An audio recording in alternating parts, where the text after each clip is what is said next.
Hello दोस्तों। तो आज हम लोग जो है इंडियन आर्ट एंड कल्चर को जो है 10 घंटे में पूरी तरीके से कंप्लीट करेंगे। नितिन सिंघानिया की बुक जो है अब हम लोग एक तरीके से डिकोड कर देंगे ताकि आगे आने वाले एग्जाम्स में किसी भी तरीके से प्रॉब्लम ना क्रिएट हो। तो हम लोग शुरुआत करते हैं। फिर आप फर्स्ट अब हम चैप्टर बात से। करेंगे यही जो बिल्डिंग्स इंडियन आर्किटेक्चर की बात करेंगे। आर्किटेक्चर भी हम लोग को पढ़ाई करनी है इस वाले चैप्टर में। तो आर्किटेक्चर में आप देखोगे तो यहाँ पे हम लोग उसको डिवाइड कर देते हैं 3 पार्ट्स में। तो वो 3 पार्ट्स क्या है? तो अगर यहाँ पे आप देखोगे 3 पार्ट्स में हम लोग एंशियंट की बात करेंगे, ठीक है। उसके बाद हम लोग यहाँ पे क्या बोलते हैं, मिडीवियल की बात कर रहे हैं, और यहाँ पे हम लोग मॉडर्न की बात कर रहे हैं। एंशियंट में ही हम लोग हड़प्पा, मौर्यन, पोस्ट गुप्ता और साउथ इंडियन आर्ट की बात करेंगे। मिडीवियल में हम लोग दिल्ली सल्तनत और मुगल आर्ट की बात करेंगे, और मॉडर्न में हम लोग इंडो गोथिक और रियो रोमन, जो हम लोग आज के समय में ब्रिटिशर्स के टाइम के जो आर्ट देख रहे हैं वो सारे हम लोग मॉडर्न एरा में बात करेंगे। तो शुरुआत करते हैं पहले हम लोग हड़प्पन आर्ट एंड कल्चर से। तो अगर आप हड़प्पा की बात करते हो तो हड़प्पा जो है ये इंडस नदी के किनारे जो है एक फैली हुई सभ्यता थी, जो कम second half of this third millennium BCE में आई थी। और ये बेसिकली जो हमारा नॉर्थ वेस्टर्न पार्ट और वेस्टर्न इंडिया वाला पार्ट होता है वहाँ पे आपको ये देखने को मिलता है, ठीक है। इसके साथ साथ जो हड़प्पा सिविलाइजेशन है वो बहुत ही ज़्यादा फेमस है अपने किसके लिए? स्कल्पचर्स के लिए। यानी आपको यहाँ पे मूर्तियाँ देखने को मिलेंगी, सील्स देखने को मिलेंगे, पॉटरीज देखने को मिलेंगे, ज्वेलरीज देखने को मिलेंगी, ठीक है। तो ये सारी चीज़ें प्लस वहाँ की जो बिल्डिंग्स के स्ट्रक्चर होता था, जो वहाँ पे पूरा सिविक प्लानिंग की जाती थी, ड्रेन सिस्टम किया जाता, तो वो सारी चीज़ें यहाँ पे बहुत ज़्यादा फेमस हम लोग को देखने को मिलती है। अब कुछ इंपॉर्टेंट साइट्स जो हड़प्पा सिविलाइजेशन से हैं और जिससे क्वेश्चंस आ सकते हैं, क्योंकि इन साइट्स के बारे में भी आपको डिटेल में पता होना चाहिए, ठीक है। तो शुरुआत करेंगे सबसे पहले जो यहाँ पे साइट हमें देखनी है वो है यहाँ पे हड़प्पा। हड़प्पा से ही हम लोगों ने ये नाम डिराइव किया है। तो हड़प्पा जो है ये रावी नदी के किनारे आपको ये सभ्यता देखने को मिलती है, जहाँ पे आपको 6 ग्रेनरीज क्या होते हैं? तो जहाँ पे आप धान जो क्या अनाज होते हैं वो रखते हो, तो आपको यहाँ पे 6 ग्रेनरीज देखने को मिलेंगी, ठीक है। इसके साथ साथ बहुत सारे भगवानों की मूर्तियां वगैरह देखने को मिलती हैं। यहीं पे आपको वीट और बार्ले के भी क्या नाम है एविडेंसेस देखने को मिलेंगे। डाइस जो हम लोग यहाँ पे लूडो में खेलते हैं वो डाइस देखने को मिलती है। कॉपर स्केल, मिरर, इन सबको भी हम लोगों ने हड़प्पा सिविलाइजेशन में देखा है। हम लोगों ने मतलब यहाँ पे एविडेंसेस मिले हैं कि ये सब यहाँ पे पाए जाते थे, ठीक है। यहाँ पे आपको एक स्कल्पचर है, स्कल्पचर मतलब हमने ऑलरेडी यहाँ पे डिस्कस कर लिया, मूर्ति, जहाँ पे dog chasing a deer in bronze metal भी देखने को मिला है, and a red sandstone male torso भी यहाँ पे आपको देखने को मिला है। देन उसके बाद आता मोहनजोदड़ो। तो जो मोहनजोदारो है या फिर मोहनजोदड़ो है ये इंडस नदी के किनारे पाई जाती थी, और यहाँ पे आपको साइटेडेल, ग्रेट बाथ, ग्रेट ग्रेनरी, ये सारी चीज़ें देखने को मिली हैं, ठीक है। उसके बाद यहाँ पे फेमस जो हमारा यहाँ पे अभी हमने बात की थी डांसिंग गर्ल की जो स्कल्पचर है वो भी आपको मोहनजोदड़ो में ही देखने को मिलेगी। फिर हम बात करेंगे ढोलावीरा के। ढोलावीरा जो है ये कहाँ पे है? तो ये आपको गुजरात के एरिया में देखने को मिलेगी। यहाँ पे आपको ग्रेट जायंट वाटर रिजर्वायर भी मिलेगा, ठीक है। और इसके साथ साथ यहाँ पे इन लोगों ने यूनिक वाटर हार्नेसिंग सिस्टम या मैनेजमेंट सिस्टम का एक तरीके से उपयोग करके अपना ढोलावीरा के एरा को और भी ज़्यादा यादगार बनाया था। आपको यहाँ पे बड़े बड़े स्टेडियम्स, डैम्स और एम्बैंकमेंट जो नदी के किनारे आसपास बनाए जाते हैं, और ये सब चीज़ें भी देखने को मिलेगी। नेक्स्ट आता है हमारा लोथल। लोथल भी बहुत ही ज़्यादा इंपॉर्टेंट एरिया था हड़प्पा सिविलाइजेशन का। ये बेसिकली गुजरात के टाइम का है, ठीक है। यहाँ पे आपको डॉकयार्ड देखने को मिले। डॉकयार्ड मतलब जहाँ पे जो समुद्र के आसपास का जो एरिया होता है जहाँ पे सामान रखे जाते हैं, तो वो भी आपको लोथल में देखने को मिलेगा। इसके साथ साथ बहुत सारे क्या नाम है बरियल। बरियल मतलब कि एक तरीके से जो जहाँ पे इंसानों को गाड़ा जा रहा है या फिर जानवरों को गाड़ा जाए, तो वो बरियल साइट्स भी यहाँ पे देखने को मिलेंगी, ठीक है। इसके साथ साथ यहाँ पे आपको टेराकोटास वगैरह और शिप्स, इंस्ट्रूमेंट, कंपास, ये सब चीज़ें जो है आपको लोथल एरिया में एक तरीके से उनके एविडेंसेस पाए गए हैं। देन उसके बाद आता है राखीगढ़ी। राखीगढ़ी कहाँ पे है? तो ये देखिए लोकेशन बहुत इंपॉर्टेंट है, तो लोकेशंस भी याद रखिएगा। राखीगढ़ी हरियाणा में है, और ये एक तरीके से हड़प्पा का सबसे बड़ा साइट माना जाता है। यहाँ पे आपको granary, cemetery, drain, terracotta, bricks, ये सारी चीज़ें देखने को मिलेंगी। नेक्स्ट आता है रोपर। रोपर कहाँ पे? तो ये हमारा सतलुज, पंजाब, ठीक है, ये वाला एरिया। यहाँ पे डॉग जो है इनको बरी किया गया है ह्यूमंस के साथ, तो ये वाले एविडेंसेस आपको रोपर में देखने को मिलते हैं। फिर उसके बाद आता है बलाथल एंड कालीबंगन। ये जो है राजस्थान का एरिया जो है वहाँ पे पाया जाएगा। यहाँ पे आपको bangle factory, toy cards, bones of camel, ये सब चीज़ें देखने को मिलती हैं। फिर उसके बाद आता है सुरका टोडा। सुरका टोडा जो है ये गुजरात में है। ठीक है, मैंने ऑलरेडी बताया साइट्स आपको पता होनी चाहिए। तो ये गुजरात का एरिया है सुरका टोडा, और यहाँ पे आपको हॉर्स के बोन्स यानी जो घोड़े की हड्डियाँ होती है वो भी उसके एविडेंसेस देखने को मिली हैं। फिर आता है बनावली। तो बनावली जो है ये कहाँ पे है, तो ये हरियाणा में है। यहाँ पे बेसिकली जो सरस्वती नदी है उसी के पास माना जाता था कि बनावली का साइट था। और यहाँ पे आपको toy bluff, barley grains, lapis lazuli, fire altars, ये सब चीज़ें देखने को मिलेंगी। फिर आता आलमगीरपुर, ये है मेरठ के साइड में जो उत्तर प्रदेश है। ठीक है, ये हमारे हड़प्पा पीरियड का, जो हमारा हड़प्पा साइड का बेसिकली ईस्टर्न साइड का सबसे ईस्टर्न पार्ट होता है, तो ये मेरठ में मिलेगा। यहाँ पे भी आपको जो है एक तरीके से copper ceramic items and impression of cloth भी मिलेगा। देन उसके बाद मेहरगढ़। मेहरगढ़ कहाँ पे है, तो पंजाब में है आज के समय में, और यहाँ पे पॉटरी, कॉपर टूल्स भी देखने को मिलते हैं। तो ये हमारे कुछ हड़प्पा साइट्स के जो है कुछ इंपॉर्टेंट साइट्स थे। अब हम बात कर लेंगे कि यहाँ पे किस किस तरीके का आर्किटेक्चर देखने को मिलता है। तो जब आप जो है हड़प्पा सिविलाइजेशन को चेक करोगे तो आपको ये पता चलेगा कि वहाँ पे बेसिकली जो रेक्टेंगुलर पैटर्न्स में जो है, जो हमारे क्या बोलते हैं सिटीज़ होती थी वो पाई जाती थी, कुछ रेक्टेंगुलर पैटर्न में बना दिया जाता था। ठीक है, यहाँ पे जो रोड्स होते थे दे रैन इन नॉर्थ साउथ, यानी वो किस तरीके से नॉर्थ साउथ एंड एक तरीके से ईस्ट वेस्ट डायरेक्शन में इस तरीके से कुछ रन करती थी। ठीक है, और यहाँ पे आपको 3 तरीके की बिल्डिंग्स मिलेंगे। एक ड्वेलिंग हाउसेस जहाँ पे लोग रहा करते थे, एक पब्लिक बिल्डिंग्स हुआ करते थे जहाँ पे कोई मीटिंग्स वगैरह हो जाती थी, या पब्लिक बाथ मिलता था जहाँ पे सब लोग आके नहाया करते थे। इनकी जो बिल्डिंग्स होती थी वो बेसिकली जो है बर्न्ड मड ब्रिक्स से बनी थी, मतलब जो हमारी जो कीचड़ होती है उससे, उसके मिट्टी से बनाई जाती थी, और उसको जला मतलब बर्न करके जो है वहाँ पे एक तरीके से ईंट जो है वो तैयार की जाती थी। ठीक है, तो ये बेसिकली हड़प्पा साइड का। यहाँ पे आप जो देख रहे हैं कि जो सिटीज़ होती थी वो डिवाइड हो जाती थी 2 पार्ट्स में। ये जो अपर पोर्शन होता है उसे हम लोग साइटेडल कहते थे, और एक लोअर पोर्शन होता था। तो साइटेडल में जो भी बहुत इंपॉर्टेंट बिल्डिंग्स हुआ करती थी वो साइटेडल वाले पोर्शन में बनाई जाती थी, और जो थोड़ी सी कम इंपॉर्टेंट होती थी तो वो बेसिकली लोअर पार्ट में बनाई जाती थी। ठीक है, तो ये हमारा यहाँ पे पोर्शन हो गया।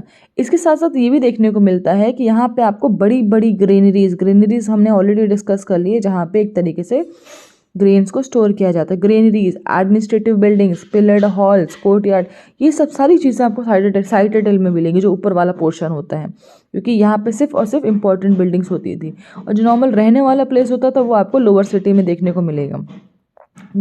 और इसके साथ साथ जो है यहाँ पे ये भी देखा गया, जो ग्रेनरीज बनाई जाती थी उनमें भी बहुत बड़े बड़े डक्ट्स होते थे। तो डक्ट्स क्यों होते थे, ताकि जो है एक तरीके से हवा पास होती रहे और पेस्ट जो है, कीड़े मकोड़े जो है जो लग जाते हैं ग्रेन्स में, वो ना लगे। यहीं पे आपको पब्लिक बाथ भी देखने को मिलेगा। यहाँ पे हड़प्पा कल्चर में पब्लिक बाथ मतलब क्या होता था कि देखिए आप जैसे ये इमेज देख रहे हैं, तो एक यहाँ पे सब लोग जो है आके नहा सकते थे। आपको यहाँ पे सीढ़ियाँ देखने को मिलेंगी, यहाँ पे रूम्स भी हुआ करते थे चेंज करने के लिए। तो ये सारी चीज़ें आपको हड़प्पा कल्चर में देखने को मिलती हैं। तो lower part of the city हमने अभी ऑलरेडी बात की, लोअर पार्ट में जो लोग नॉर्मल लोग वर्किंग क्लास पीपल थे वो लोग वहाँ रहा करते, तो वहाँ पे कुछ ज़्यादा बड़ी बिल्डिंग्स नहीं हुआ करती थी। The most thinking feature of Harappa civilization है उनका ड्रेनेज सिस्टम। ड्रेनेज सिस्टम जो आज भी हमारे लिए एक बहुत बड़ा एक तरीके से मोटिवेशन भी बोल सकते हैं, और हमारे लिए बहुत बड़ा अचंभे की बात है कि उतना जितना एडवांस इनका ड्रेनेज सिस्टम था वो आज हम लोग अभी तक नहीं बना पाए हैं। तो इनका जो ड्रेनेज सिस्टम था वो हर घर से निकलता था, मतलब यहाँ के जो नल क्या बोलते हैं नालियाँ होती थी वो हर घर से निकल रही हैं, और वो एक तरीके से मान लीजिए जैसे घर है तो ये घर से ड्रेनेज सिस्टम निकल रहा है और जाके ये मेन ड्रेनेज जो होता था वहाँ पे कनेक्ट हो जाते थे। ठीक है, ताकि सबका जो है ड्रेनेज सिस्टम एक मेन में आ जाए। और इसके साथ साथ ड्रेन जो होते थे वो हमेशा कवर होते थे, यानी आपको यहाँ पे खुला नाली देखने को नहीं मिलेगा, वो हाँ पूरा कवर होते थे, और उनकी रेगुलर क्लीनिंग भी हुआ करती थी। ठीक है, तो ये भी यहाँ पे हमें देखने को मिलता है। अब हम बात करेंगे वहाँ के स्कल्पचर्स के बारे में। स्कल्पचर्स मतलब अब यहाँ पे कुछ ऐसी चीज़ जिसमें हम लोग मूर्ति या फिर सील्स, सिक्के, इन सब की बात करेंगे। तो अगर हम स्कल्पचर्स की बात करते हैं तो सबसे पहले आता है यहाँ पे सील्स के बारे में। तो सील्स की अगर हम बात करते हैं तो सील्स जो है यहाँ जो हमारे हड़प्पा पीरियड में, तो वो बेसिकली अलग अलग शेप और साइज़ के हुआ करते थे, एक ही शेप साइज़ के नहीं होते थे। जैसे कि अगर हम बात करते हैं तो यहाँ पे एक मेटल, यहाँ पे एक कनामेट स्टोन होता था जिसको हम लोग स्टियटाइट कह रहे हैं, तो वो स्टियटाइट स्टोन से बने रहते थे जो हमारे सील्स होते थे। कौन से स्टोन से, तो ये स्टियटाइट, ये बेसिकली सॉफ्ट स्टोन होते थे जो नदी के किनारे पाए जाते थे, तो उन्हीं से इन सील्स को बनाया जाता था। ठीक है। इसके साथ साथ इन सील्स में आप देखोगे कि यहाँ पे कुछ पिक्चर्स के फॉर्म में, पिक्टोग्राफिक स्क्रिप्ट मतलब क्या होता है कि यहाँ पे सील्स में कुछ पिक्चर्स बने हो सकते हैं, तो इसलिए हम लोग उसको पिक्टोग्राफी कहते हैं। और ये पिक्चर्स आज तक हम लोग उसको डिकोड नहीं कर पाए हैं कि इन पिक्चर्स का बेसिकली मतलब क्या था। ठीक है। और ये बेसिकली बाई डायरेक्शनल मतलब दोनों डायरेक्शन में लिखे जा सकते थे, मतलब यहाँ से इधर से भी लिख सकते थे और आप ऐसे भी लिख सकते थे। तो बाई डायरेक्शनल राइटिंग यहाँ पे देखने को मिलती है।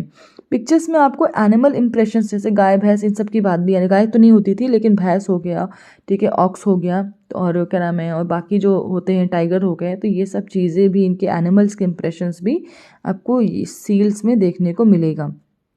ठीक है। आपको अच्छी बात यहाँ पे क्या है कि मिलेगा कि जो हमारे काऊ होते थे, काऊ का एविडेंस उसमें समय नहीं देखने को मिला, बाकी बहुत सारे जानवरों के आपको एविडेंसेस इसमें देखने को मिलेंगे। जैसे यहाँ पे बताया गया है कि आपको यहाँ पे बुफेलो, बाइसन, गोट, मार्कर, आइबेक्स, क्रोकोडाइल, ये सब सारी चीज़ें जो हैं, ये सब सारे जानवर जो हैं आपको इनके सील्स में इम्प्रिंट हुए मिलेंगे, बट एविडेंसेस ऑफ काऊ जो है वो अभी भी एक तरीके से नहीं है।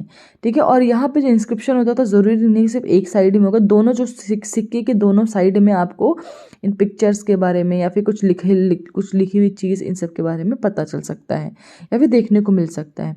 सील्स का जो इस्तेमाल होता था वो बहुत सारे पर्पस के लिए इस्तेमाल करते थे लोग, उसको जो है आप जैसे कॉइन की तरह, सिक्के की तरह भी इस्तेमाल कर सकते थे, और इसके साथ साथ इसको लोग जो है ऑर्नामेंट्स यानी अपने गहने की तरह भी इस्तेमाल किया करते थे, अपने गले में पहना करते थे। ठीक है। तो ये भी यहाँ पे सील्स का एक बहुत ही बड़ा एक फंक्शन हम देखने को मिलता है। और ये जो सील्स है, हम लोग अगर इसको हड़प्पा सिविलाइजेशन को हमारे डिग करने के बाद हमें पता चला कि हमने बहुत सारे सील्स वगैरह जो है वो पाए हैं, जिसमें पशुपति सील और यूनिकॉर्न सील भी मिलता है। अब पशुपति सील जो है वो थोड़ा सा इंपॉर्टेंट है, पशुपति सील के बारे में समझ लीजिए। तो ये जो स्टेटाइट सील था, स्टेटाइट मतलब क्या है, तो ये एक सॉफ्ट स्टोन है जो नदी के किनारे पाया जाता था। तो ये पशुपति सील जो है वो मोहनजोदाड़ो में पाया गया है। इसमें आपको ह्यूमन फिगर देखने को मिलेगी और साथ में यहाँ पे कुछ जानवर देखने को मिलते हैं, जैसे कि एलिफेंट, टाइगर, ठीक है, राइनोसोरस, बफेलोस और एंटीलोप्स। देखिए ये जानवर भी थोड़े बहुत इंपॉर्टेंट है, तो इन जानवरों के बारे में पता होना चाहिए कि ये कौन कौन से जानवर आपको पशुपति सील में देखने को मिलेंगे। तो ये देखिए पशुपति है, ठीक है, पशुपति में आप देख रहे होंगे, ये ध्यान से देख लीजिए, ये हमारे एक पशुपतिनाथ बैठे हुए हैं और इनके आसपास जो है सब जानवर देखने को मिल रहे हैं। और हमने ऑलरेडी यहाँ पे बात देखी है कि क्या नाम है, जो हमारे सील्स हुआ करते थे वो आगे पीछे दोनों साइड में आपको उनके इस पे इंस्क्रिप्शन देखने को मिल सकते हैं। एक दूसरा सील है जो यूनिकॉर्न सील है, जहाँ पे यूनिकॉर्न दिखाया गया है, यूनिकॉर्न बना हुआ। ठीक है। जानवर यानी जानवरों में यहाँ पे काऊ के एविडेंसेस नहीं मिले हैं। नेक्स्ट यहाँ पे आता है ब्रॉन्ज फिगर। ब्रॉन्ज फिगर की अगर हम बात करते हैं तो यहाँ पे हड़प्पा सिविलाइजेशन में लोग जो है ब्रॉन्ज स्टैच्यूज बनाया करते थे, और ये स्टैच्यूज जो है एक तरीके से ब्लास्ट लॉस्ट वैक्स टेक्निक के इस्तेमाल से बनाई जाती थी। इस टेक्निक में क्या होता था कि जो वैक्स फिगर होता था, it was first coated with the wet clay and allowed to dry. मतलब आप यहाँ पे ये समझिए मोम लेते थे, ठीक है, मोम के ऊपर जो है एक तरीके से क्ले लगा देते थे। ये हमने क्ले लगा दिए, ये है हमारा वैक्स और ये है हमारा क्ले, ठीक है, यहाँ पे हमने क्ले लगा दिया। अब क्ले को सुखाया जाता था, सुखाने के बाद उसको बहुत ज़्यादा गर्म किया जाता था ताकि जो अंदर यहाँ पे मोम है वो पिघल जाए, तो वैक्स जो है वो मेल्ट हो जाती थी। अब यहाँ पे क्या किया जाएगा, उस वैक्स को जो है एक छोटा सा छेद, यहाँ पर एक छेद बना देंगे और उस वैक्स को बाहर निकाल लिया जाएगा। तो बेसिकली अब क्या बचा आपके पास, एक यहाँ पे क्ले का एक वो क्या नाम है हमारा स्ट्रक्चर बन गया जिसके अंदर खालीपन है, क्योंकि अब यहाँ पे वैक्स हमने पिघाल के बाहर निकाल ली है। तो जैसे वैक्स हम लोग पिघल के बाहर निकल जाती थी, तो उसी छेद से हम लोग वहाँ पे एक जो है एक तरीके से लिक्विड मेटल डाल देते थे, वो अंदर लिक्विड मेटल चला जाएगा और अब वहाँ पे हम उसको कूल ठंडा कर लेंगे, सॉलिडिफाई कर लेंगे और ऊपर से जो क्ले वाला पार्ट है वो हटा देंगे। तो हमें देखेंगे कि यहाँ पे पूरी तरीके से एक स्टैच्यू हमें प्रिपेयर मिलेगा जो किसी मेटल से बना हुआ है। तो इस तरीके से यहाँ पे हम लोगों ने क्ले और मोम का इस्तेमाल किया ढांचा बनाने में। ढांचा जैसे बन जाता है, हम उसमें मेटल डाल देंगे, उसे ठंडा कर देंगे और हमारा जो यहाँ पे स्टैच्यू है वो बन जाता है। इस तरीके से यहाँ पे ब्रॉन्ज फिगर बनाया जाता था और इसी में हम लोगों को bronze dancing girl of Mohenjodaro देखने को मिलती है और एक ब्रॉन्ज बुल ऑफ कालीबंगन भी। कालीबंगन कहाँ है, तो ये राजस्थान, ठीक है, जो चूड़ियों के लिए फेमस है। तो ये सब चीज़ें हमें यहाँ पे देखने को मिलेगी। नेक्स्ट यहाँ पे हम बात करेंगे टेराकोटास के बारे में। टेराकोटा क्या होता था, तो ये छोटे मोटे खिलौने जो क्ले से बनाए जाते थे, तो उसको हम लोग टेराकोटा कह रहे हैं। तो ये फायर बेक्ड क्ले होते थे, यानी खिलौने हैं जो फायर बेक्ड क्ले से बनाए, यानी क्ले को गर्म करके ही बनाए जा रहे हैं। इसमें हम लोग ब्रॉन्ज फिगर्स भी बोल सकते हैं कि ब्रॉन्ज फिगर भी हम लोग टेराकोटा में डाल सकते हैं। जैसे अगर हम उत्तर प्रदेश की बात करें तो उत्तर प्रदेश में Gorakhpur is very much famous for terracotta. ठीक है, वहाँ पे अभी भी टेराकोटा बनाया जा रहा है। तो यहाँ पे हड़प्पा साइड में भी यहाँ पे सब चीज़ें देखने को मिलती थी। तो ये यहाँ पे सबसे इंपॉर्टेंट साइड गुजरात और कालीबंगन जो है वो टेराकोटा के लिए फेमस है। इसके थ्रू वो लोग बहुत सारे खिलौने, बहुत सारे एनिमल फिगर्स और छोटे छोटे आर्ट्स बनाए जाते थे। मदर गॉडेस जो है वो भी एक तरीके से टेराकोटा आर्ट ही थी। ठीक है, यहाँ पे इमेज देख रहे हो मदर गॉडेस का। नेक्स्ट यहाँ पे हम बात करेंगे पॉटरीज के बारे में। तो पॉटरीज वहाँ पे कैसे हुआ करती है, तो जो potteries found in the excavation sites can be broadly classified. इसमें दो तरीके की पॉटरीज यहाँ पे आपको देखने को मिलेंगी। एक होती थी प्लेन पॉटरी और एक होती थी पेंटेड पॉटरी। प्लेन पॉटरी वो होती थी जो बेसिकली आप घर में इस्तेमाल करोगे, ठीक है, नॉर्मली। और एक पेंटेड पॉटरी जिसको हम लोग क्या नाम है एक तरीके से ऑर्नामेंट या फिर घर को सजाने वगैरह के लिए इस्तेमाल किए जा सकते थे। इनके यहाँ की जो पॉटरी होती थी उसको हम लोग रेड एंड ब्लैक पॉटरी कहा जाता था, क्योंकि लाल और यहाँ पे ब्लैक कलर का इस्तेमाल करते थे काम करने में। Trees, birds, animal figures and geometrical patterns यहाँ पे देखने को मिलेंगे। ठीक है, यहाँ पे wheel made wares with very few being, मैंने यहाँ पे एक तरीके से व्हील्स मतलब जो हमारी आज के समय में हम लोग देखते हैं कि व्हील्स में ही पॉटरी बनाई जा रही थी, तो उस समय भी व्हील्स का इस्तेमाल किया जाता था। बहुत कम ही पॉटरीज हुआ करती थी जो हाथ से बनाई जाती थी। इन पॉटरी से काम क्या होता था, यहाँ पे आप हाउस होल्ड पर्पसेस के लिए इसका इस्तेमाल करो, खाना बनाने में या पानी स्टोर करने में भी आप इसका इस्तेमाल कर सकते हो। अपने घर को डेकोरेट करने के लिए हम लोगों ने ऑलरेडी डेकोरेटिंग वाले पॉटरीज भी, पेंटेड पॉटरीज भी हुआ करते थे जो डेकोरेशन के लिए इस्तेमाल किए जाते थे। और यहाँ पे छेद वाली पॉटरीज भी हुआ करती थी, यहाँ पे छेद रहेगा तो उन पॉटरीज का आप इस्तेमाल करते थे छानने के लिए, चीज़ों को छानने के लिए भी यहाँ पे उन पॉटरीज का इस्तेमाल करते थे। उसके बाद हम बात करेंगे ऑर्नामेंट्स के बारे में। तो यहाँ पे आप ऑर्नामेंट्स मतलब गहने, तो अगर आप गहने की बात करते हो तो आपको ये पता चलेगा यहाँ पे दोनों आदमी और औरत यहाँ पे ऑर्नामेंट्स पहना करते थे। बस यहाँ पे फ़र्क ये था कि गर्डल्स, इयरिंग्स और एंकलेट ये सिर्फ और सिर्फ औरतें पहनती थी। बाकी सारी चीज़ें, नेकलेस हो गया, फाइनेंस आमलेट्स, ये सारी चीज़ें जो है और क्या नाम, हमारे फिंगर रिंग्स हो गए, ये सब जो है आदमी भी पहन सकते थे। इनके जो क्या नाम है गहने होते थे वो कॉर्नेलियन, डायमंड्स, क्वार्ट्ज, स्टेटाइट, इन सब से भी बने हुआ। ये सब क्या है, ये सभी बेसिकली मिनरल्स हम लोग पाए जाते हैं या पत्थर होते हैं, वो सब की बात कर रहे हैं। तो इन सब से भी बनाए जाते थे। इनके एविडेंसेस यानी गहनों के एविडेंसेस आपको चनुदारो और लोथल में देखने को मिल जाएंगे। सिर्फ यहाँ पे गहने की बात नहीं करेंगे, यहाँ पे हम बात करेंगे कपड़ों के बारे में। तो यहाँ पे देखा जाता है हड़प्पा साइट में कॉटन भी बहुत ज़्यादा पाया जाता था। कॉटन की वजह से यहाँ पे आपको क्या बोलते हैं शॉल्स वगैरह भी देखने को मिल जाएंगी। ठीक है, आपको बहुत सारे यहाँ पे जो स्कल्पचर्स हैं वो शॉल पहने हुए, वो भी डिज़ाइनर वाले शॉल पहने हुए भी इनके भी एविडेंसेस देखने को मिलते हैं। समझ इससे सब पता चलता है कि यहाँ पे फैशन भी बहुत ज़्यादा प्रेवलेंट था, यानी फैशनेबल कपड़े पहना करते थे ये लोग भी। ठीक है, जैसे आप यहाँ पे ये देख रहे इमेज देख रहे हैं, इस इमेज में क्या है कि एक जो आदमी है उसने अब बेडेड एक प्रीस्ट है, उन्होंने फैशनेबल कपड़े पहने हुए, फैशनेबल मतलब डिज़ाइन वाले कपड़े पहने हुए हैं। तो यानी आपको कॉटन देखने को मिलेगा। कॉटन में भी एकदम डिज़ाइनिंग वाला कॉटन यहाँ पे स्ट्रक्चर देखने को मिल जाता है उनके कपड़ों में। ठीक है, तो ये हमारा यहाँ पे हो गया। नेक्स्ट हम बात करेंगे मौर्यन आर्ट एंड कल्चर। हमारा हड़प्पन आर्ट एंड कल्चर खत्म हो गया है, तो मौर्यंस की बात करते हैं। तो मौर्यंस का जो सिस्टम है 4th सेंचुरी BC से स्टार्ट होता है। ठीक है, तो मौर्यंस जो क्लैन थे अब ये बेसिकली अगर हम बात करते हैं क्षत्रिय क्लैन माने जाते थे, तो क्षत्रिय होते थे। और इनके आर्किटेक्चर की अगर हम बात करें, इसको हम लोग डिवाइड कर सकते हैं 2 पार्ट में। तो पहला जो यहाँ पे पार्ट है वो है कोर्ट आर्ट। कोर्ट आर्ट का मतलब क्या होता है कि जो आपको कोर्ट्स में यानी जो उनके पैलेस या फिर जिनका सब कुछ चीज़ें देखने को मिल रही है, पैलेस, पिलर, स्टोपर्स, इन सब में देखने को मिलता है। और पॉपुलर आर्ट जो आपके केव्स, पॉटरीज और स्कल्पचर्स में देखने को मिलती हैं। तो सबसे पहले हम बात करेंगे कोर्ट आर्ट की। तो जो मौर्य का कोर्ट आर्ट हुआ करता था उसमें हम लोग सबसे पहले बात करेंगे पैलेस की। तो यहाँ पे मौर्यंस में हम जानते हैं कि सबसे शुरुआत जो है वो किसने की थी, तो चंद्रगुप्त मौर्य ने की थी। और उसके बाद उनके बहुत फेमस जो रूलर थे वो थे अशोका।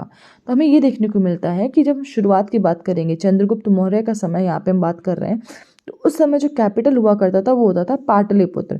लेकिन जो अशोका के समय में हम लोग देखते हैं कि वहाँ पे उन्होंने पाटलिपुत्र में ही अपना महल भी बनवाया था। अशोका के समय में हम लोग देखेंगे कुम्भराहार को, कि कुम्भराहार वहाँ पे उनका बहुत अच्छा महल था। ये चीज़ देखी जाती है क्योंकि जो पैलेस जो उनके महल होते तो वहाँ पे लकड़ी का इस्तेमाल बहुत ज़्यादा हो जाता है। नहीं लकड़ी, अभी आज के समय में लोग पत्थर का इस्तेमाल करते हैं, वो लोग लकड़ी का इस्तेमाल बहुत ज़्यादा करते थे अपने काम को करने के लिए। और ये चीज़ जो है मेगास्थीन की बुक है इंडिका, उसमें उन्होंने बताई है कि यहाँ पे ये लोग लकड़ी का इस्तेमाल किया करते थे। अपने घर को बनाने के लिए। ठीक है, इनके घर में जो आपको एक सेंट्रल पिलर देखने को मिलेगा और साथ में 3 स्टोरी वुडन स्कल्पचर, मतलब एक बीच में एक बड़ा सा पिलर भी होता है और 3 मंजिल की वुड की स्ट्रक्चर बनाई जाती थी और उसमें बहुत अच्छे से डेकोरेशन वगैरह की जाती थी। नेक्स्ट यहाँ पे हम बात करेंगे पिलर्स के। तो पिलर्स की अगर हम बात करते हैं तो हमें ये पता चलता है कि मॉडर्न टाइम में जो है पिलर्स बड़े गाड़े जाते थे। पिलर्स मतलब जो हम लोग जानते हैं वो से बड़े बड़े डंडे से ऐसे होते हैं। ठीक है, ज़मीन से अगर आप लोगों ने कुतुब मीनार देखा होगा तो कुतुब मीनार के सामने जो आयरन पिलर है, तो उस तरीके से हम लोग यहाँ पे पिलर्स की बात करें तो ये लोग भी पिलर्स बहुत ज़्यादा बनाते थे। एवरेज साइज देखा जाए तो कम से कम 40 फीट तक बड़ा जो है एक पिलर हो सकता था। ये लोग अपने पिलर को बनाने में बेसिकली चूनर सैंडस्टोन का इस्तेमाल करते थे और उस पिलर में 4 पार्ट्स हुआ करते थे। ठीक है, तो पार्ट्स कौन कौन से, तो ये देखिए। ठीक है, ये हमारे यहाँ पे जो पार्ट्स देखने को मिल रहे हैं, जैसे कि ये नीचे वाला जो पोर्शन है इसको हम लोग शाफ्ट कहते हैं। ये जो है हमारा शाफ्ट है। ये जो आपको लोटस जैसा दिखाई दे रहा है ये बेसिकली कैपिटल कहलाता है। ऊपर उस लोटस को होता है एबैकस। एबैकस में आपको यहाँ पे जो हमारा झंडे में इस तरीके से तीलियां हैं वो आपको एबैकस में देखने को मिल जाएंगी। और उसके बाद आप ऊपर के सबसे पोर्शन में देखिए तो ये हमारा एनिमल फिगर होता है।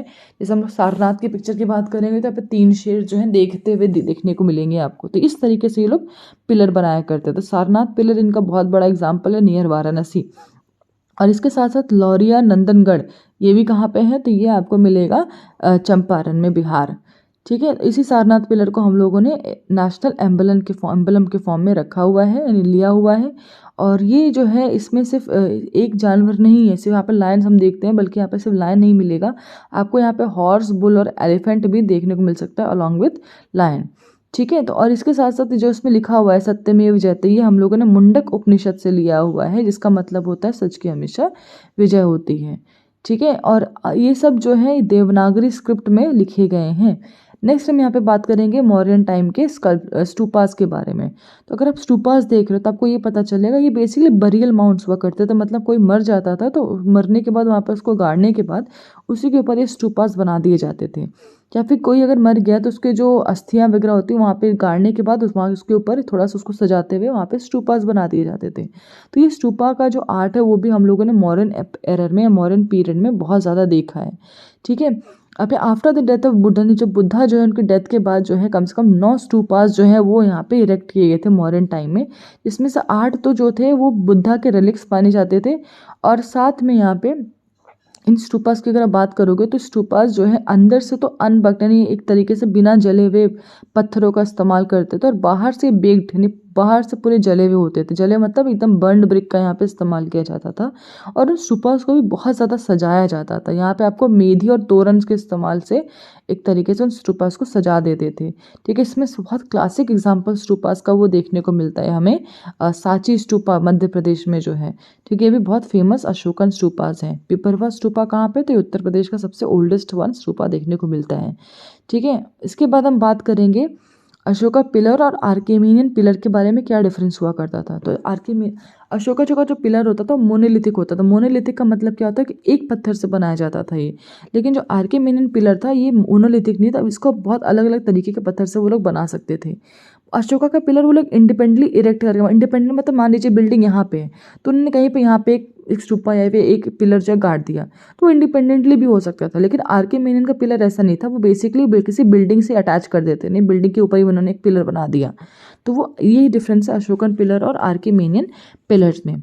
ठीक है, नेक्स्ट हम यहाँ पे बात करेंगे। अब यहाँ पे हमारा दूसरा सेक्शन शुरू होता है पॉपुलर आर्ट। पॉपुलर आर्ट में आपको यहाँ पे केव्स देखने को मिलेंगे, गुफाएं देखने को मिलेंगे। तो जो गुफाओं में 2 तरीके की गुफाएं हुआ करती थी यहाँ पे, एक होता था चैत्यास और एक होता था विहारास। ठीक है, जो विहारास होते थे यहाँ पे मॉडर्न टाइम में ना विहारास बनाए जाते थे, बहुत ज़्यादा बनाए जाते थे। विहारास बेसिकली क्या होते थे, जो हमारे मॉन्क्स हुआ करते थे बुद्धिस्ट जैनिज्म, तो वो यहाँ पे आके रहते थे। लेकिन उनके रहने की जगह हुआ करती थी ये हाईली पॉलिश्ड होता था और यहाँ पे भी बहुत डेकोरेटिव, आप गेट्स देख रहे हो बहुत डेकोरेट किया हुआ है। ठीक है, एग्जाम्पल इसमें बराबर है नागार्जुनी केव इन बिहार। नेक्स्ट यहाँ पे हम बात करेंगे स्कल्पचर्स के बारे में। तो स्कल्पचर्स में अगर हम बात करते हैं, स्कल्पचर मतलब मूर्तियाँ की बात कर रहे हैं, तो यहाँ पे आपको अशोका पीरियड में भी बहुत सारी मूर्तियाँ देखने को मिल जाएंगी। जैसे एग्जाम्पल यहाँ पे यक्ष की यहाँ पे क्या बोलते हैं एक तरीके से स्कल्पचर्स देखने को मिलते थे। मंदिर में गाड़ दिया जाता था, गाड़ दिया मतलब इनका स्कल्पचर्स को लगा दिया जाता था। ठीक है, इनके स्कल्पचर्स यहाँ पे जैनिज्म, बुद्धिज्म और क्या नाम है, हिंदुइज्म तीनों से ही रिलेटेड है, मतलब सिर्फ एक ही धर्म को प्रमोट नहीं करते थे बल्कि सारे धर्मों से रिलेटेड आपको स्कल्पचर्स देखने को मिलेंगे। ठीक है, इसके साथ साथ यहाँ पे हमें पॉटरीज देखने को मिलती हैं। तो पॉटरीज क्या होती हैं? तो पॉटरीज मतलब ये जैसे आप देखने को आप देख रहे होंगे, क्या बोलते हैं, पॉट्स। तो वो सब भी ये लोग जो है नॉर्दर्न ब्लैक पॉलिश्ड वेयर का इस्तेमाल करके अपना पॉटरी बनाते थे। इसका मतलब क्या है कि ब्लैक पेंट का यहाँ पे बहुत ज़्यादा इस्तेमाल होता था और इसकी वजह से बहुत ज़्यादा चमकदार ये लगता था। ये एक तरीके से लग्जरी आइटम बन चुका था उस समय में। ठीक है, और पॉटरी के लेवल की अगर बात करें तो सबसे हाईएस्ट लेवल ऑफ जो है इन्होंने अचीवमेंट जो है वो देख ली थी। ठीक है, तो ये हमारे यहाँ पे मॉडर्न एरा का एक तरीके से ये खत्म हो गया। अब हम बात करें पोस्ट मॉडर्न एरा जब खत्म हो जाता है तो उसके बाद क्या होता है? उसके बाद बहुत सारे और जो है डायनेस्टीज आते हैं जिसमें हम लोग शुंगा, कान्वा, कुशनास, शकास, सतवाहन, शिक्षावुक्स, अभियास, वकटकस ये सब भी बात कर रहे हैं। तो इन समय में हमारे मॉडर्न आर्ट एंड आर्किटेक्चर का क्या हाल हुआ था? तो हम लोगों ने बात की कि मॉडर्न टाइम में जो है विहारास बहुत ज़्यादा पॉपुलर थे। यहाँ पे आपको चैत्यास भी देखने को मिलेंगे और विहारास दोनों भी मिलेंगे। विहार, अब चैत्यास क्या होते हैं? तो यहाँ पे जहाँ पे वो लोग एक तरीके से पूजा करते हैं, तो वर्शिप करना। ठीक है, पूजा करने के लिए यहाँ पे चैत्यास का इस्तेमाल, और विहारास जहाँ पे जो मॉन्क्स जो है वो रहा करते थे। तो आपको दोनों हॉल यहाँ पे देखने को मिल जाएंगे। यानी जो भी यहाँ पे केव्स बनाए जाते थे वहाँ पे आपको चैत्यास और विहारास दोनों देखने को मिलते हैं। ठीक है, जैसे एग्जाम्पल यहाँ पे कार्ले चैत्या हॉल, अजंता केव्स, ये सब चीज़ें क्या हैं जहाँ पे आपको चैत्यास और विहारास देखने को मिल रहे हैं। नेक्स्ट यहाँ पे हम लोग कुछ केव्स देख लेते हैं। यहाँ पे कुछ नहीं, मतलब important Udayagiri and Khandagiri caves है, तो वो देख लेंगे। तो इसको जो है कलिंगा के एक राजा खारवेला ने बनाया था। भुवनेश्वर में ये किला है, ये केव है, और ये मैनमेड और नेचुरल केव है, मतलब ये आदमी द्वारा भी बनाया गया और नेचुरली भी वहाँ पे कुछ गुफाएं प्रेजेंट थी। ठीक है, यहाँ पे जैन मॉन्क्स जो थे वो रहा करते थे। यहाँ पे आपको 18 केव्स देखने को मिलेंगे, जो 18 जो है वो क्या बोलते हैं उदयगिरी में है, और 15 जो है वो खांडगिरी में है। उदयगिरी का बहुत फेमस केव है वो है हाथी गुफा। ठीक है, हाथी गुफा है और ये ब्राह्मी स्क्रिप्ट्स में लिखी गई है। वहाँ पे जो भी चीज़ें लिखी गई हैं वो ब्राह्मी स्क्रिप्ट्स में लिखी गई है। और रानी गुफा जो है वो उदयगिरी का केव है। ये डबल स्टोरी केव है, यानी आपको यहाँ पे 2 मंजिल देखने को मिलेगी। यहाँ पे भी बहुत सुंदर सुंदर स्कल्पचर्स देखने को मिलते हैं। नेक्स्ट यहाँ पे बात करेंगे स्टूपास। तो स्टूपास के बारे में हमने ऑलरेडी बात की है। ठीक है, जहाँ पे रिलिक्स को प्लेस किया जाता है तो उसको हम लोग स्टूपास कहते थे। तो स्टूपास भी यहाँ पे बड़े बड़े, अब वहाँ पे तो बनाए जा रहे थे लेकिन अब बहुत थोड़े बड़े और ज़्यादा डेकोरेटिव स्टूपास बनाए जाते थे। उनको बहुत सुंदर सुंदर तोरण और मेहंदी से डेकोरेट किया जाता था। ठीक है, और ये तोरण जो है हेलेनिस्टिक इन्फ्लुएंस को इन्फ्लुएंस करता है, क्योंकि अब हम लोग थोड़ा सा बाहर की चीज़ों का भी इन्फ्लुएंस अपने आर्ट में डालने लगे हैं। इसका एग्जाम्पल है बारूद स्तूपा इन मध्य प्रदेश। ठीक है, नेक्स्ट यहाँ पे हम बात करेंगे स्कल्पचर्स के बारे में। तो स्कल्पचर्स में हम लोग यहाँ पे 3 स्कूल देखेंगे, गांधारा स्कूल, मथुरा और अमरावती स्कूल। तो अगर आप इसको कंपेयर करते हो तो ये पता चलेगा कि तीनों स्कूल्स यहाँ पे, तीनों स्कल्पचर्स टाइप, तीनों टाइप के यहाँ पे आपको देखने को मिलेंगे। तो अगर लेकिन हम यहाँ पे बात करें गांधारा स्कूल, गांधारा स्कूल में जो है बाहर का इन्फ्लुएंस, मतलब अब इंडिया का नहीं बल्कि ग्रीक का इन्फ्लुएंस यहाँ पे बहुत ज़्यादा देखने को मिलता था। मथुरा और अमरावती में आपको इंडियन इन्फ्लुएंस ही देखने को मिलेगा, यहाँ पे बाहरी इन्फ्लुएंस आपको देखने को नहीं मिलेगा इनके मूर्तियों में। ठीक है, यहाँ पे जो ब्लूइश ग्रे सैंडस्टोन का इस्तेमाल किया जाता था और साथ में मड और स्टूको का भी इस्तेमाल करके ये जो है मूर्तियाँ वगैरह बनाई जा रही थी। लेकिन मथुरा स्कूल में देखा जाएगा वहाँ पे लाल सैंडस्टोन का इस्तेमाल करेंगे, अमरावती में वाइट मार्बल का इस्तेमाल। तो गांधारा में ब्लूइश ग्रे, यहाँ पे मथुरा में रेड सैंडस्टोन और अमरावती में वाइट मार्बल का इस्तेमाल किया जाता था। यहाँ पे रिलीजियस इन्फ्लुएंस की बात करते हैं तो ये देखने को मिलता है कि जो हमारा अमरावती स्कूल ऑफ आर्ट था, सॉरी क्या बोलते हैं गांधारा स्कूल ऑफ आर्ट था, तो वहाँ पे आपको बुद्धिस्ट जो है इमेजेस या फिर इनका इन्फ्लुएंस बहुत देखने को मिलता है। मथुरा में आपको तीनों धर्म से रिलेटेड चीज़ें मिल जाएंगी, और हमारा जो तीसरा वाला है वो उसमें आपको भी बुद्धिस्ट इन्फ्लुएंस देखने को मिलेगा। उसके बाद पैट्रनेज, मतलब किसने इसको बढ़ावा दिया? तो कुशन जो थे इन्होंने जो है गांधारा को बढ़ावा दिया, फिर मथुरा को भी कुशन ने बढ़ावा दिया। सतवाहन ने हमारा, इसलिए इसको सतवाहन आर्ट भी कहा जाता है, जो हमारा तीसरा आर्ट है उसको सतवाहन ने बहुत ज़्यादा बढ़ावा दिया। ये चीज़ जो हमारा गंधारा वाला है ये नॉर्थ वेस्टर्न फ्रंटायर इन सब एरिया में, यानी जो हमारे इंडिया के बाहर वाला थोड़ा वेस्टर्न वाला पोर्शन है वहाँ पे इसका इन्फ्लुएंस बहुत ज़्यादा देखने को मिलता है। मथुरा वाला जो है मथुरा सॉन्ग, कनकाटिया इन सब में देखने को मिलेगा। और जो हमारा ये साउदर्न वाला, ये सदर्न पार्ट में इसका इन्फ्लुएंस देखने को मिलता है। फीचर्स क्या क्या है, तो बुद्धा जो है यहाँ पे अगर हम उसकी बात करेंगे, क्या बोलते हैं, गांधारा की बात करेंगे, तो गांधारा की अगर आप मूर्तियाँ ध्यान से देखो तो आपको ये पता चलेगा कि यहाँ पे बुद्धा उसको हमेशा स्पिरिचुअल स्टेट में दिखाया जाता था, कि मतलब वो ध्यान के मुद्रा में मग्न है। बहुत कम ऑर्नामेंट्स पहना करते थे और बेसिकली सिटिंग पोजीशन में, योगिक पोजीशन में उनको दिखाया जाता था। आंखें यहाँ पे हाफ क्लोज्ड होती थी। मथुरा स्कूल की अगर बात करते हैं तो मथुरा स्कूल में बुद्धा एकदम हंसते हुए दिखाई जाते थे, स्माइलिंग फेस। अगर आप लोगों ने लाफिंग बुद्धा देखा होगा तो कुछ उस तरीके से यहाँ पे देखने को मिलता है। ठीक है, यहाँ पे जो फेस उनका बहुत शेव, मतलब यहाँ पे शेव किया हुआ फेस होता था। और यहाँ पे बुद्धा को सिटिंग पोजिशन में, पद्मासन में भी दिखाया जा रहा है। ठीक है, और दोस्तों हमारा जो तीसरा आर्ट फॉर्म है उसमें यहाँ पे थोड़ा सा स्टोरी फॉर्म में बुद्धा को दिखाया जा रहा है। स्टोरी मतलब अब यहाँ पे सिर्फ बुद्धा की इमेज आपको देखने को नहीं मिलेगी, यहाँ पे पूरा एक स्टोरी का फॉर्म बना दिया जाएगा। जहाँ पे बुद्धा बैठे हुए हैं, कुछ यहाँ पे लोग हैं बैठे, जानवर हैं, ठीक है, लोग उनकी कहानियाँ सुन रहे हैं, तो वो सब चीज़ें पूरा स्टोरी यहाँ पे डिपिक्ट करने की कोशिश की जाती थी। ठीक है, हमारे लास्ट वाला सतवाहन आर्ट में। तो ये हमारा यहाँ पे आर्ट स्टाइल हो गया। ठीक है, उसके बाद हम यहाँ पे बात करेंगे कुछ बुद्धास के मुद्रास में। तो बुद्धास के मुद्रास में बस ध्यान से समझ लीजिए। एक होता है भूमि स्पर्श, यहाँ पे बुद्धा जो है जमीन को टच कर रहे हैं, तो उसे हम लोग भूमि स्पर्श कह रहे हैं। इसका मतलब है बेसिकली वो बता रहे हैं कि calling the earth to witness the truth. ठीक है, वो यहाँ पे शो करने की कोशिश की जा रही है। फिर ध्यान मुद्रा देख लीजिए, ध्यान में बुद्धा ध्यान लगाते हुए बैठे हुए हैं। ठीक है, उनके हाथ का पोजीशन देख लीजिए किस तरीके से होता है। फिर वितर्क मुद्रा होता है, जहाँ पे वो टीचिंग एंड डिस्कशन से रिलेटेड ये मुद्रा बताती है। ठीक है, इसके बाद आता है अभय मुद्रा, जो एक मतलब कि निडरता को ये शो करता है, अभय मुद्रा। ठीक है, जहाँ पे ऐसे एक आशीर्वाद टाइप का दे रहे हैं वो। फिर आता है धर्म चक्र मुद्रा। धर्म चक्र मुद्रा में क्या है, तो ये इन्होंने क्या बनाया, it means turning the wheel of the धर्म ऑफ द लॉ। ठीक है, यहाँ पे मुद्रा से आप देख रहे होगे दोनों हाथ का यहाँ पे इस्तेमाल करके मुद्रा बनाई जाती थी। फिर आता अंजलि मुद्रा, जो हम हाथ जोड़ते हैं उसी को हम लोग अंजलि मुद्रा कहते हैं। फिर आता उत्तर बोधि मुद्रा। उत्तर बोधि मतलब ये सुपर एनलाइटमेंट, एक तरीके से पूरी तरीके से निर्वाणा को ये बताता है, परफेक्शन को बता रहा है। फिर आता वरदा मुद्रा। वरदा मतलब वर देना, विश करना।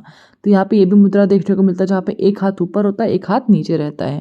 फिर आता है करण मुद्रा। करण मुद्रा में क्या है कि हम लोग एविल्स के अगेंस्ट काम कर रहे हैं, यानी एविल को भगाने की कोशिश कर रहे हैं, तो इसी को हम लोग करण मुद्रा कहते हैं। और फिर आता है लास्ट में वज्र मुद्रा। तो जो वज्र मुद्रा है ये बेसिकली हमारी कोरिया और जापान के बुद्धास में देखने को मिलता है।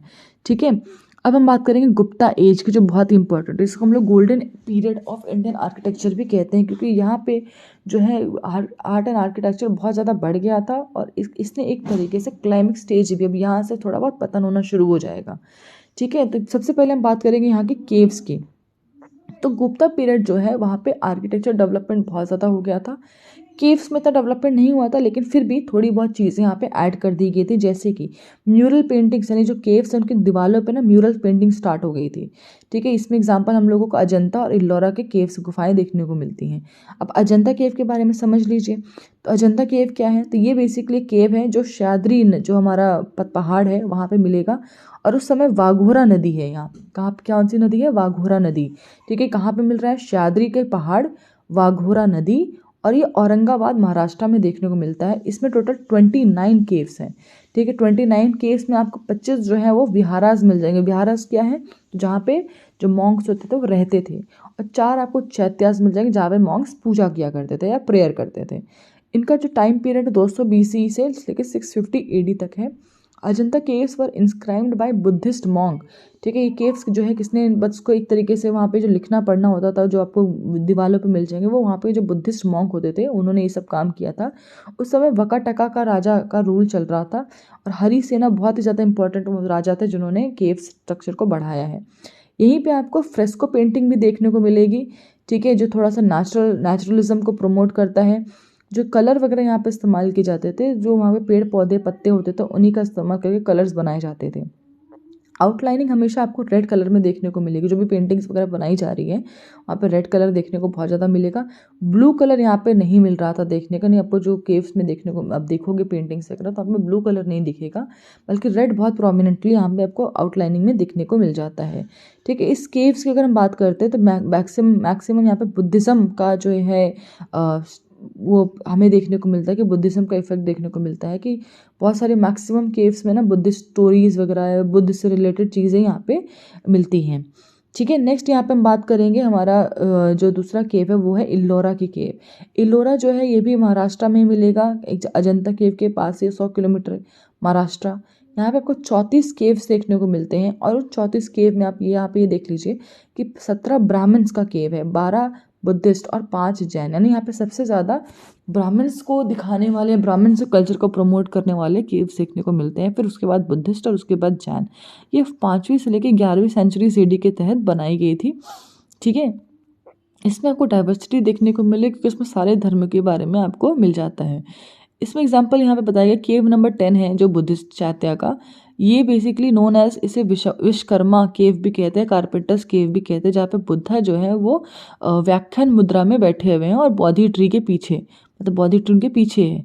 फिर केव नंबर 14 को रावण की खाई कहते हैं, केव नंबर 15 को दशावतार टेम्पल कहते हैं, केव नंबर 16 को कैलाश टेम्पल कह रहे हैं जो लॉर्ड शिवा के लिए बनाई गई है। ये बहुत इंपॉर्टेंट है क्योंकि इसमें समझ लीजिए कि जो केव नंबर 16 है जिसको लॉर्ड शिवा के लिए बनाई गई है, ठीक है, ये राष्ट्रकूटा किंग हुआ करते थे कृष्णा एक, उनके अंडर ये बनाई गई थी, मतलब उस समय वो वहाँ पे रूल कर रहे थे। ठीक है। ये इसमें इस केव में दिखाया गया कि रावण जो है वो कैलाश को हिला रहा है। उसके बाद आता है धूमर के लेना केव, ये केव नंबर 29 एंड रामेश्वर टेम्पल जो है केव नंबर 21 में दिखाया गया है। 2 फेमस जैन केव्स भी हैं क्योंकि हमने बात की ऑलरेडी, यहाँ पे 5 जो है केव है वो जैन के लिए ही है। तो इंद्र सभा और जगन्नाथ सभा, ये जो है जैन केव्स यहाँ पे मिलते हैं। बाघ केव्स कहाँ हैं? तो बाघ, अब यहाँ पे कुछ और इंपॉर्टेंट केव समझ लीजिए अजंता एलोरा के अलावा भी। तो ये बाघ केव आपको मध्य प्रदेश में मिलेगा जो यहाँ पे 9 बुद्धिस्ट केव देखने को मिलती है। यानी यहाँ पे ये कौन सा केव है, ये बुद्धिस्ट से रिलेटेड ही है। नेक्स्ट आता है जूनागढ़ का केव। जूनागढ़ कहाँ पे मिलेगा? तो गुजरात में देखने को मिलेगा। ठीक है। यहाँ पे 3 different, there are not actually caves बल्कि ये 3 अलग अलग साइट्स हैं। ठीक है। यहाँ पे जगह है जिसमें हम लोग खपरा कोड़िया और बाबा पायरे और ऊपरकोट बोलते हैं। इंपॉर्टेंट फीचर क्या है कि यहाँ पे आपको साइटेडल देखने को मिलता है। साइटेडल मतलब हमने ऑलरेडी बात की थी हड़प्पा में ऐसे कुछ तो वो चीज़ आपको यहाँ पे देखने को मिलेगी। फिर आता है नासिक केव। नासिक केव को ही यहाँ पे 24 आपको बुद्धिस्ट केव देखने को मिलती है और उसी को पांडव लेनी भी कहते हैं। इसको डेवलप किया था 1st सेंचुरी AD में during the Hinayana period. However later in the influence of Mahayana sect, 2 तरीके के बुद्धिस्ट सेक्ट हुआ करते थे, हिनायन और महायान। ठीक है। तो यहाँ पे हम महायान की बात करें तो महायान के समय में जो है इस केव का डेवलपमेंट होता है। इस केव में आपको बहुत सारे मोटिव्स एंड सिंबल देखने को मिलेंगे। थ्रो मतलब क्या होता है, फुटप्रिंट्स, ये सब चीज़ें आपको देखने को मिलेंगी। And later the ideals of Buddha were also carved inside these caves representing influence of Mahayana Buddhism. क्योंकि महायान के समय में बना हुआ है तो इसने महायान बुद्धिज्म को ज़्यादा प्रमोट करने का यहाँ पे सिस्टम देखने को मिलता है। ये जो है एक्सीलेंट वाटर मैनेजमेंट सिस्टम को भी एक्सप्लोर करता है क्योंकि यहाँ पे आपको पानी भी देखने को मिलेंगे इस केव्स के आसपास। फिर आता है मंडपेश्वर केव्स। मंडपेश्वर केव्स कहाँ पे है? तो ये आपको मुंबई बोरीवली में देखने को मिलेगा। ये लेट गुप्ता पीरियड में बनाया गया था और ये ब्राह्मिकल केव है, यानी ब्राह्मण से रिलेटेड आपको ये केव देखने को मिलेगा। बाद में इसको क्रिश्चियन केव में कन्वर्ट कर दिया गया था। फिर आता है उदयगिरी केव्स। उदयगिरी केव्स जो है it is located in Vidisha Madhya Pradesh में, लोकेटेड है 5th सेंचुरी AD और चंद्रगुप्त 2 के टाइम ये बनाया गया था। इसमें आपको बहुत सारे न्यूमरस स्कल्पचर्स देखने को मिल जाते हैं। द स्कल्पचर ऑफ वराह और bore incarnation of the Vishnu, ये यहाँ पे यानी वराह का जो हमारा विष्णु जी के अवतार थे उनके बारे में भी आपको उदयगिरी केव्स में देखने को मिलेगा। फिर अब हम बात करेंगे स्टूपास। अब हमारा केव सारा सिस्टम खत्म हो गया है तो स्टूपास की बात करेंगे। तो जब गुप्ता पीरियड खत्म होने लगता है तो धीरे धीरे इतना स्टूपास का डेवलपमेंट नहीं होगा। अब धीरे धीरे स्टूपास जो है कम होने लगे हैं। ठीक है। फिर भी यहाँ पे कुछ स्टूपास बनाए गए हैं जैसे कि जो हमारा धामेक स्टूपा है सारनाथ का, तो वो यहाँ पे फेमस माना जाता है लेटर गुप्ता एरा का। फिर हम बात करेंगे स्कल्पचर्स की। तो गुप्ता पीरियड में स्कल्पचर्स भी देखा जाने लगा, जैसे सारनाथ में ना बहुत सारी मूर्तियाँ वगैरह बनाई गई हैं और वो जो मूर्तियाँ होती थी वो क्रीम कलर्ड यहाँ पे स्ट्रक्चर सैंडस्टोन का इस्तेमाल करके और मेटल का इस्तेमाल करके काम किया जाता था। ठीक है। यहाँ पे बेसिकली जो मूर्तियाँ होती थी उनमें कपड़े पहना दिए जाते थे, किसी भी तरीके का नंगापन या नेकेडनेस ने यहाँ पे प्रमोट नहीं किया जाता था। और साथ में जो भी सर होता था सर के आसपास ना हेलो जैसा स्ट्रक्चर होता था। जैसे अगर आप देखते हो भगवान होते हैं, भगवान के आसपास जो है वो ऐसे कुछ चमक रहा होता, तो वो हेलो वाला स्ट्रक्चर भी यहाँ पे देखने को मिलेगा। इंपॉर्टेंट एंशिएंट इंस्क्रिप्शन कौन कौन से हैं? तो यहाँ पे सोहगोरा कॉपर प्लेट, ये कहाँ पे प्रेजेंट है? तो बेसिकली ये हमारा जो अशोकन का पीरियड है उस समय ये लाया गया था। कॉपर प्लेट है 100 गौरा, ठीक है। ये क्या रिप्रेजेंट कर रहा है, ये फेमाइन रिलीफ एफर्ट को बताता है। अब जैसे जो भी कॉपर प्लेट से कुछ बनाए जा रहे हैं वो किसी पर्पस के लिए बनाए जा रहे हैं, कुछ वहाँ पे रीजन था जिसके वजह से बनाए गए थे, तो वो पता होना चाहिए यहाँ पे। अशोकन एडिक्ट्स की बात करें तो यहाँ पे edicts of Ashoka were a collection of 33 inscription on the pillar of Ashok as well as boulder and cave walls made of emperor Ashoka of the Mauryan empire. It represent the first tangible evidence of Buddhism. Buddhism का पहला evidences जो है ये सब बताता है। आज के समय में बुद्धिज्म के बारे में हम लोगों को इन रेडिक्स के बारे में बहुत ज़्यादा चीज़ें पता चल जाता है, ठीक है। यहाँ पे पिलर एडिक्ट्स में हम लोग दो तरीके के पिलर की बात करते हैं, एक मेजर एडिक्ट होता है, एक माइनर एडिक्ट होता है। मेजर मतलब बड़े बड़े पत्थर की तरह फॉर्म में बनाए जा रहे हैं, ठीक है, वो 14 है, और माइनर एडिक्ट्स भी होते हैं, ठीक है। अब हम बात करेंगे रुमिंदी क्या नाम है पिलर एडिक्ट्स का, जो लुम्बिनी में है। तो ये जो रुमिंदी जो पिलर एडिक्ट है जो लुम्बिनी में पाया जाता है, इसमें जो इंस्क्रिप्शंस हैं ये भी अशोका का टाइम का है। ये बेसिकली बताता है कि अशोका जब लुम्बिनी विजिट कर रहे थे तो उसी को क्या नाम है एक तरीके से रिप्रेजेंट करने के लिए रुमिंदी पिलर एडिक्ट्स बनाया गया। तो लुम्बिनी और रुमिंदी, अब लुम्बिनी क्या है, बेसिकली लुम्बिनी को ही कहा जाता था। फिर आता प्रयाग प्रशस्ति, तो ये इलाहाबाद इंस्क्रिप्शन है, इलाहाबाद पिलर भी इसको कहा जाता है, ठीक है। प्रयाग जो है ये बेसिकली इलाहाबाद का ही नाम था, और जहाँ पे संगम नदी मिलती है, संगम मतलब यहाँ पे गंगा यमुना और सरस्वती मिलती हैं। तो इलाहाबाद प्रशस्ति जो है ये अशोका पिलर है जो कौसम्बी नहर इलाहाबाद में बनाया गया था। बाद में इसको इलाहाबाद फोर्ट पे रिमूव कर दिया गया, यानी इलाहाबाद फोर्ट पे डाल दिया गया। ये एक तरीके से जो हमारा प्रयाग प्रशस्ति यहाँ पे आपको देखने को मिलेगा, जो समुद्रगुप्त हैं उनके लिए ये बनाया गया था, मतलब उनको एक तरीके से कमेंटेट करने के लिए बनाया गया था, उनका कॉन्क्वेस्ट जो है वो चीज़ बताता था। इसके साथ साथ मेहरौली इंस्क्रिप्शन की बात करेंगे। मेहरौली इंस्क्रिप्शन जो है, मेहरौली का आयरन पिलर जो कुतुब मीनार के सामने आप एक पिलर देखोगे तो उसी को हम लोग मेहरौली इंस्क्रिप्शन भी कहा जा रहा है, जो आज तक जो है उस पर रस्टिंग नहीं हुई है, ठीक है। तो ये भी एक तरीके से चंद्रगुप्त जो थे उनका कॉन्क्वेस्ट के उन्होंने जीत हासिल की थी वंगा कंट्रीज़ के खिलाफ, तो वो उसको रिप्रेजेंट करने के लिए वो पिलर बनाया गया था। कलसी इंस्क्रिप्शन क्या है, तो कलसी जो है बेसिकली एक कलसी जगह है, इट इज़ नोन टाउन है इस फॉर इट्स हेरिटेज इंपॉर्टेंस। एक छोटा सा टाउन जो चक्राता और देहरादून के बीच में है, और ये यमुना नदी के किनारे पड़ता है, ठीक है। तो कलसी बहुत यूनिक माना जाता है क्योंकि यहाँ पे जो है great Mauryan empire has inscribed the set of 14 rock edicts, ठीक है। और लैंग्वेज जो है यहाँ पे प्रकृत का इस्तेमाल किया जाता था ब्राह्मी स्क्रिप्ट में 450 BC के अराउंड। ये जो रॉक एडिक्ट्स हैं ये रिफ्लेक्ट करते थे अशोका का human approach in its internal administration when he converted himself to the Buddhism. It also reflected the policies for the commitment to non-violence and restriction of war. The inscription also tells about his life when he took the path of spirituality. सारी चीज़ें जो है कलसी inscription में आपको देखने को मिलेंगी। फिर आता है मस्की। मस्की जो है कर्नाटक में प्लेस है, वहाँ पे बनाया गया तुंगभद्रा नदी के किनारे, ठीक है। एक माइनर रॉक एडिक्ट था। ये ऐसा रॉक एडिक्ट है जहाँ पे पहली बार अशोका के नाम देवम प्रिय एंड प्रियदर्शी को बताया गया है। फिर उसके बाद आता है कलिंगा एडिक्ट। तो कलिंगा एडिक्ट जो है वो कलिंग, हम लोग जानते हैं उड़ीसा कलिंग वॉर हुआ था अशोका का, तो उस चीज़ को रिप्रेजेंट करने के लिए कलिंगा रॉक एडिक्ट जो है वो लगाया गया है, जिसके बाद जो अशोका ने एक तरीके से धर्म के प्रति थोड़ा सा बढ़ावा देना शुरू कर दिया था। फिर आता है अयोल इंस्क्रिप्शन। अयोल जो है वो कर्नाटक में है, first capital of Chalukyas. Many inscription जो है वो अयोल में पाई गई हैं, but the inscription found in Meguti temple popularly known as Aihole inscription witness many historical events of Chalukyas. ये इंस्क्रिप्शन जो है संस्कृत लैंग्वेज में लिखी गई है, कन्नड़ स्क्रिप्ट में, ठीक है। इस इंस्क्रिप्शन से जो है हर्षवर्धन जो है उनको हराया गया था, किसके द्वारा, पुलकेशिन के द्वारा, पुलकेशिन II के द्वारा। तो वो चीज़ भी यहाँ पे इस अयोल इंस्क्रिप्शन के द्वारा पता चलती है। इसी के थ्रू जो है किस तरीके से कैपिटल शिफ्ट किया गया था, ठीक है, फ्रॉम अयोल टू बदामी, ये सब चीज़ें भी यहाँ पे पता चलेंगी। ये इंस्क्रिप्शन जो है रवि कृति द्वारा, जो पुलकेशिन II के कोर्ट पोएट थे, तो उनके द्वारा ये लिखी गई है। हाथी गुफा इंस्क्रिप्शन की बात करेंगे। हाथी गुफा इंस्क्रिप्शन जो है it is also known as elephant cave inscription from Udayagiri Khandagiri cave. हम लोगों ने इसके बारे में ऑलरेडी बात की थी कि उदयगिरी का बहुत फेमस हाथी गुफा इंस्क्रिप्शन है, यहाँ हाथी गुफा पाया जाता है। ये खारावेला किंग द्वारा उड़ीसा में बनाया गया था। इंस्क्रिप्शन में 17 लाइन्स इन प्रकृत लैंग्वेज में लिखी गई हैं जो ब्राह्मी स्क्रिप्ट में दी गई हैं। हाथी गुफा इंस्क्रिप्शन जो है at Udayagiri cave is the main source of information, यानी ये एक तरीके से कलिंग में उस समय जो खारावेला का रूल हुआ करता था उसके बारे में ये एक्सप्लेन करता है, यानी एक तरीके से आपको खारावेला एम्पायर की हिस्ट्री के बारे में इसके थ्रू पता चलेगा।